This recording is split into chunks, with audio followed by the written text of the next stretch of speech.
द्वारिकाधीश आपके बचपन के मित्र हैं। अरे वो ऐश्वर्य संपन्न है, उनके पास बहुत धन है, उनके पास जाओ ना।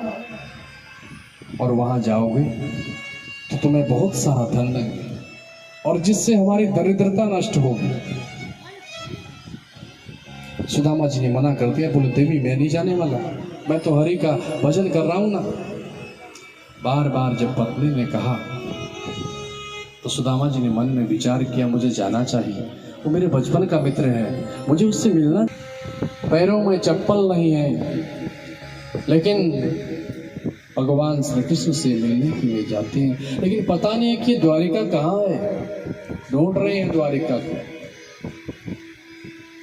घनश्याम तुम्हें ढूंढने जाए कहाँ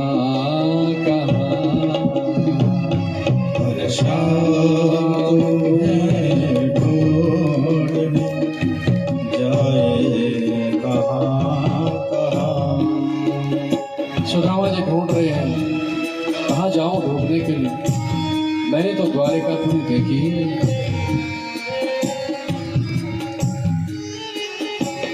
अपने विरह की याद दिलाए कहाँ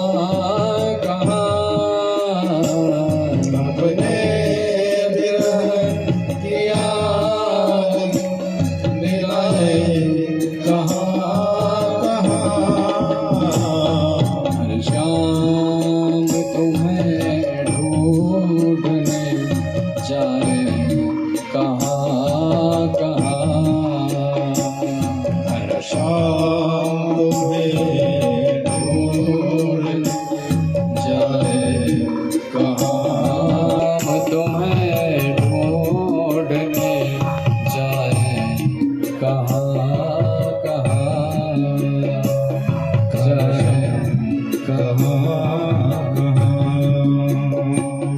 अपने विरह की याद दिलाए कहाँ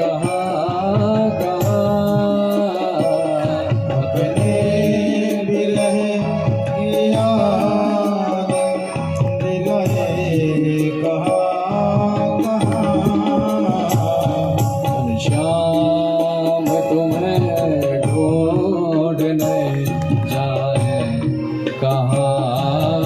जाए कहाँ सुदामा जी नगरी ढूंढते हुए जा रहे हैं। भूख लगती है, प्यास लगती है, तेरे बिना जिंदगी उदास लगती है। कैसे आओ रे कन्हैया तेरे द्वारे, ये आस भी अब निराश लगती है। पैरों में चप्पल नहीं है सुदामा जी के, पता नहीं कि कहाँ है द्वारिका। मन ही मन भगवान को याद करते हैं, परमात्मा का चिंतन करते हैं और प्रभु से को प्रणाम करते हैं, प्रभु अब आप ही मुझे द्वारिका पहुंचाओ। एक जगह सो जाते हैं और अचानक उठे तो सीधे द्वारिका पहुंच गए। अरे भैया ये कौन सी नगरी है? बोले इधर द्वारिका नगरी है। और द्वारपालों के सन्मुख जाके सुदामा जी विनती करने लग जाते हैं, अरे द्वारपालो कन्हैया से कह दो, अरे द्वारपालो कन्हैया से कह दो कि मिलने सुदामा करीब आ गया है, कि मिलने सुदामा करीब आ गया है, कि मिलने सुदामा करीब आ गया है, मिलने सुदामा करीब आ गया है। भटकते भटकते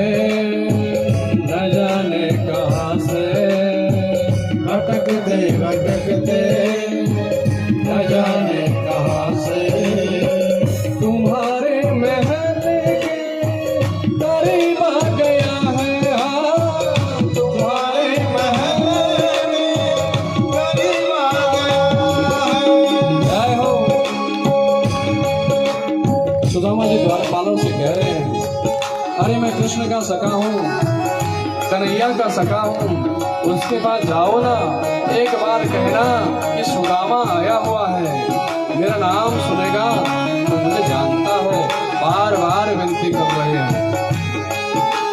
जय हो।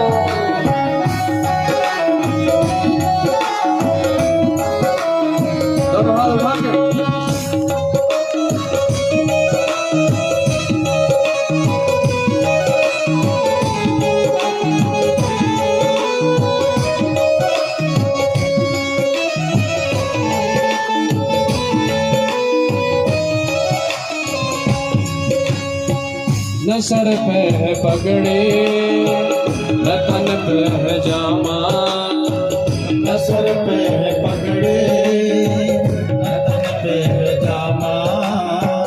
बता दो कन्हैया को नाम है सुदामा, बता दो कन्हैया को नाम है सुदामा। न सर पे है पगड़ी, न तन पे है जामा, बता दो कन्हैया को नाम है सुदामा। न सर पे है पगड़ी, न तन पे है जामा, बता दो कन्हैया को नाम है सुदामा। बता दो कन्हैया को नाम है सुदामा। एक बार मोहन से जाकर सुदामा को मोहना लगाया गले से सुदामा को मोहना, गले से सुदामा को मोहना। सुनते ही दौड़े चले आए मोहन, लगाया गले से सुदामा को मोहना। न घबराओ प्यारे जरा तुम सुदामा, न घबराओ प्यारे जरा तुम सुदामा। उसी का समान तेरे करीब आ गया है, उसी का समान तेरे करीब आ गया है। और द्वार पाला कन्हैया से कह दो, अरे द्वार पाला कन्हैया से कह दो, कि मिलने सुदामा करीब आ गया है। मिलने सुदामा करीब आ गया है। जय हो।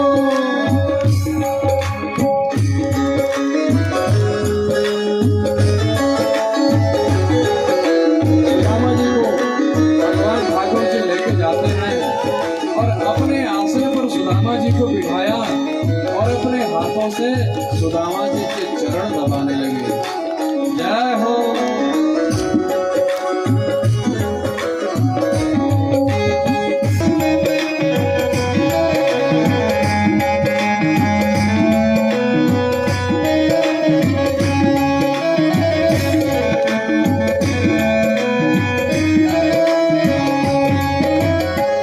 बराबर में अपने सुदामा बिठाए, बराबर बराबर में अपने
बातें करने लगी।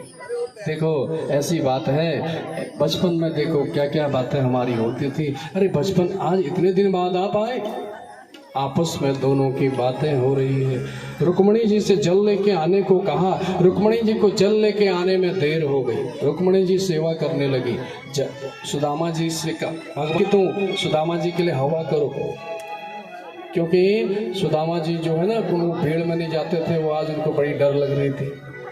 संकोची स्वभाव के सुदामा जी रुक्मणी जी से कहा जाओ जल लेके आओ।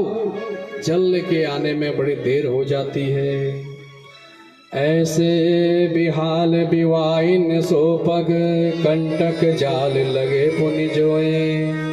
आए महा दुख पायो सखा तुम, आए इतन कित दिन कोए। देख सुदामा की दीन दशा, करुणा करके करुणा निधि रोए। पानी पराध को हाथ छुयो नहीं, नैनन के जल से पग धोए। पैरों को जैसे ही ठाकुर जी ने देखा, पैरों में कांटे चुभे हुए थे, अश्रुधारा बहने लगी भगवान की आंखों से। अरे मुझे पाने के लिए मेरा भक्त कितनी दूर से आया है। सुदामा जी कहते हैं अरे रहने दे भैया, पैर काहे को धोता है। लेकिन ठाकुर जी तो आपस में बचपन की बातें होने लगी। देखो बचपन में ऐसे बात थी, दोनों आपस में बातें कर रहे। देखो सुदामा जी से रुक्मणी जी से भगवान श्री कृष्ण ने कहा कि सुदामा जी को प्रणाम करो, और रुक्मणी जी पैरों में सुदामा जी को प्रणाम करती है और सुदामा जी आशीर्वाद देते हैं, देवी अखंड सौभाग्यवती रहो। जामवती से प्रणाम करती हैं, जामवती से कहा तुम भी प्रणाम करो। जामवती जी प्रणाम करते हैं, उनको भी आशीर्वाद मिल जाता है, देवी अखंड सौभाग्यवती भव। देखो सत्यभामा आई और ऐसे ही कालिंदी आ गई और सुदामा जी सबको आशीर्वाद देने लगे। ऐसे आते आते 50 तक निकल गए। और सुदामा जी तो दुबले पतले भैया। सुदामा जी बोले ये आस पड़ोस वाले को काहे को बुलाता है। कन्हैया बोले आस पड़ोस वाले नहीं, सब अपने ही हैं। अच्छा सुदामा जी ने कहा देखो इतनी शादी कर ली, मेरे को तो बुलाए। अब भगवान द्वारिकाधीश ने कहा देखो शादी तो कर ली, लेकिन जो किसी का डेट फिक्स नहीं था, कभी कहीं घूमने गए तो वहीं से ले आए। अब आपने शादी करी कि नहीं? अब शादी का नाम सुनते घबरा गए सुदामा। बोले भीड़ में शादी वाली बात का को पूछता भैया, कोई दूसरी बात पूछता। देखो बार बार प्रणाम कर रहे थे। सुदामा जी ने कहा 16,108 बता रहा है, अगर मैं ऐसा करता गया तो मेरा तो हाथ ही काम करना बंद कर देगा। कन्हैया से कहा एक काम कर, तू ही मुझे प्रणाम कर ले। और भगवान ने ही प्रणाम किया। बोले पति को अगर आशीर्वाद दे दिया तो पति और पत्नी दोनों एक दूसरे के, पत्नी अर्धांगिनी है पति, उन्हीं को आशीर्वाद दी। अब आपस में तो बचपन की सारी बातें याद आ जाती। एक बार ऐसा हुआ था, एक बार ये हुआ था।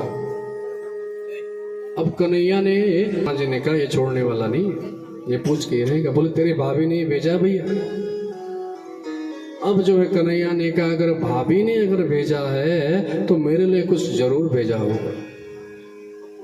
अब सुदामा जी को क्या भेजा था? फटी हुई पोटली थी, उसमें थोड़े से चावल थे। बोले भीड़ में चावल कैसे दिखाऊं भैया। अब बार बार वो हाथ से चावल की पोटली को दबा रहे थे। तो क्या हुआ, भगवान ने सोचा कि मैं तो पैर दबा रहा हूं, लगता है तुम्हारे हाथ में ही कोई दिक्कत है, हाथ ही दबाने लगे।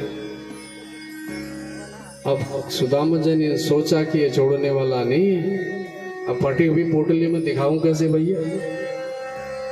अब बार बार जो है हाथ दबा रहे थे, अंदर छुपा रहे थे। तो भगवान द्वारिकाधीश ने